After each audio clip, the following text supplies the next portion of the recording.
Workingmums.co.uk is a job site aimed at connecting mums, professional working mums, with employers. There are hundreds and thousands, probably millions of women in the UK who have had successful careers, had children, and who want to work in jobs, maybe that's getting back into the workplace, or work in jobs that use their skills and the skills and talents they've acquired over their years of working, with employers who can offer a degree of flexibility. And for employers, we offer a pool of talented people who are able and willing to work flexibly, whether that's working full-time with flexible hours, working from home sometimes, or working part-time, or a combination. Where we differ from other job sites is in terms of the editorial content we offer. So we do more than just offer jobs to mums. We offer advice and support around that too. Plenty of case studies, lots of news and information about women in business, about changing legislation, case studies from senior women in large companies, women who started their own business. So there's lots of information going up every day that's really relevant to mums who want to get back to work, who want to start their own business, or who are looking to change jobs. And it's not just through the website, we also email our database on a regular basis, whether that's with jobs or with information, editorial content. Before Working Mums, I was a senior manager in internal communications and had spent 8-9 years working for various financial services institutions. It was a role I loved, and I'd built up a lot of experience. When I had my first son, my employer at the time wasn't able to offer any flexibility, and while I wanted and needed to go back to work, I was looking for something a little bit more flexible than Monday to Friday in an office.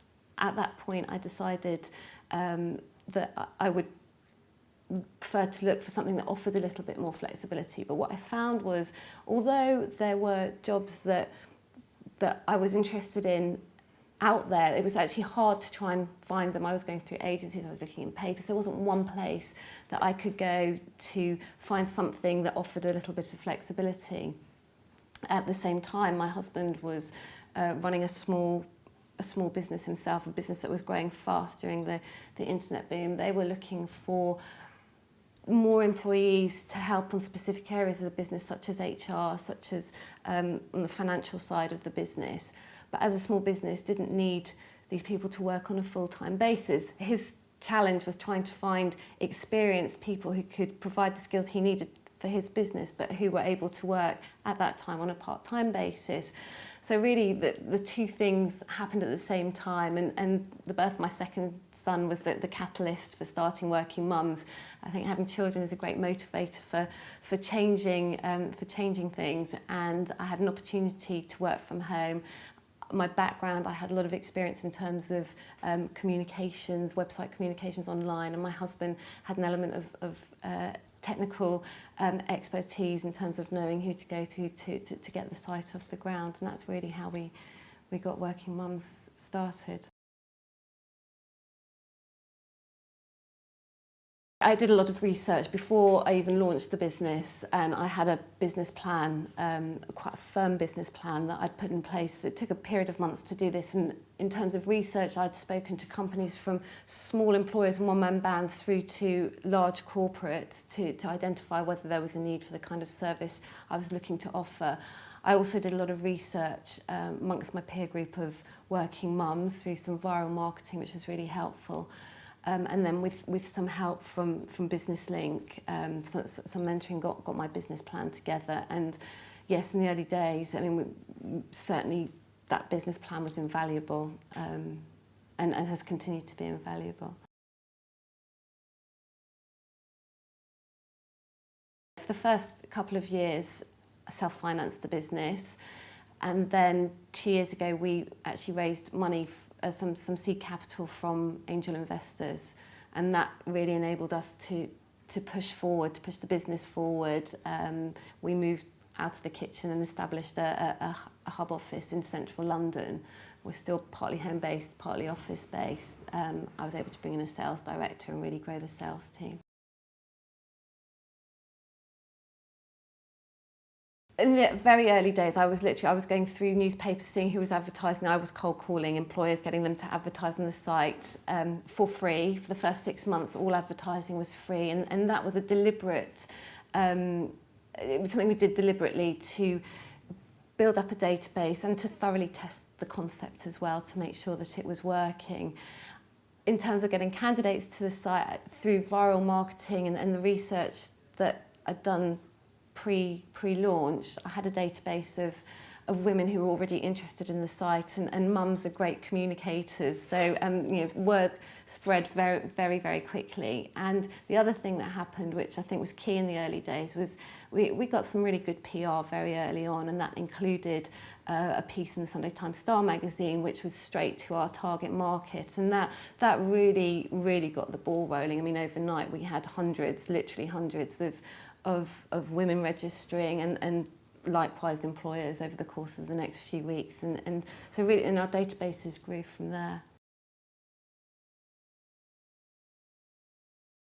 It was a combination of word of mouth and using online resources to push out press releases that I'd written, also network. I mean, again, in the early days of my business, my network of friends and contacts and colleagues were invaluable, and it was through one of those contacts that we were able to participate in the Sunday Times article, and I think that's really important with any small business. It's being able to I suppose to use your network of friends and acquaintances. It's amazing what the people around you know and how willing people are to help and support as well.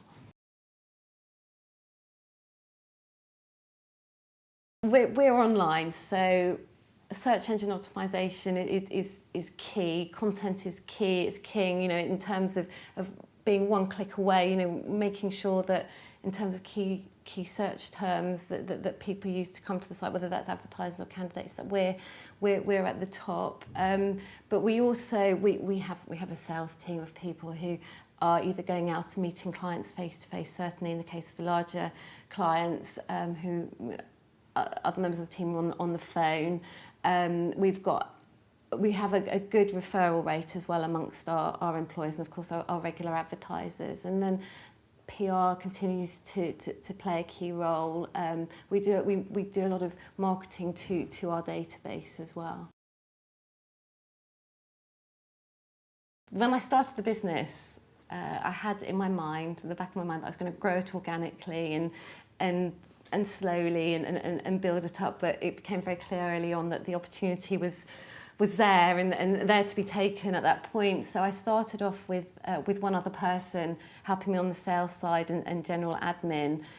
She increased her hours very quickly. We then brought in, again, someone else on a part-time basis to help on the marketing side. So starting to look at search engine optimization in-house, and gradually really built up from there, brought a web editor in, and started to grow the sales team. So the first couple of years were fairly organic, and then at the point where we raised the seed capital, we had a big push in terms of sales team and bringing more people in to work on the sales side of the business, and have since then also increased our marketing resource as well.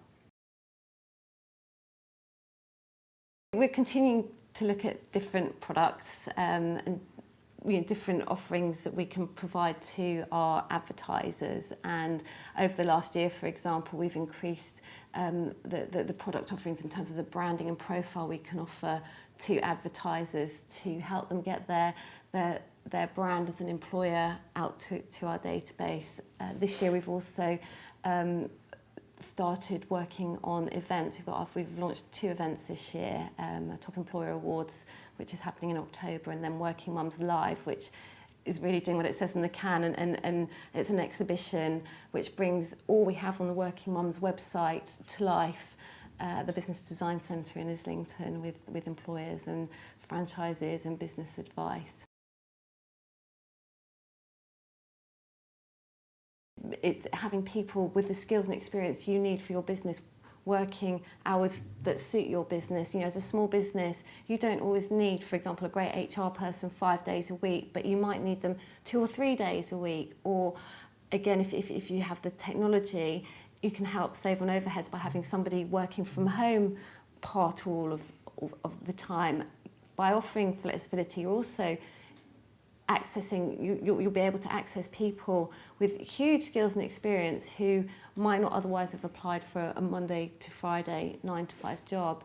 And I think what's important in all of this is that if you're looking at offering flexibility, it has to work for you as an employer as well as for the employee. It's got to be win-win, and all the cliches, but it has to work for both parties. And I think that what I've found in my own experience, and most of my employees work flexibly to some degree, and a lot are home-based. Communication is absolutely key, and open communications, because that helps to avoid any kind of issues. It helps to ensure that a working relationship is a strong, good working relationship, and it helps to ensure loyalty and productivity as well. I think research is key, absolutely key, and having a good business plan in place, certainly on my experience, is really key. You use your network and acquaintances and contacts. It's amazing what help and support people can give you and what information they can give you too. Suss out the competition. It doesn't matter if there is competition, you just need to make sure that what you're doing is better or different. It can become all-consuming, you know, and when it's your business, it's your business, and it's your responsibility. It's like having another baby sometimes. So I think you do need to be prepared that you do need to put the hours in. The beauty of having your own business is that there is a degree of flexibility. You're your own boss. So if it means you're working to midnight because you can get those few hours in the day to be with the children, then you know, I saw that as a perk. Not that working to midnight is always a perk, but you know, I think that's something it's hard to be prepared for until it happens, but you need to be aware of. Well, there are a number of places to go, Smarter being one of them. Business Link can offer some mentoring support, which is very useful. I found very useful pre-startup. Obviously, sites like Working Mums offers advice and case studies on women who've started their own businesses.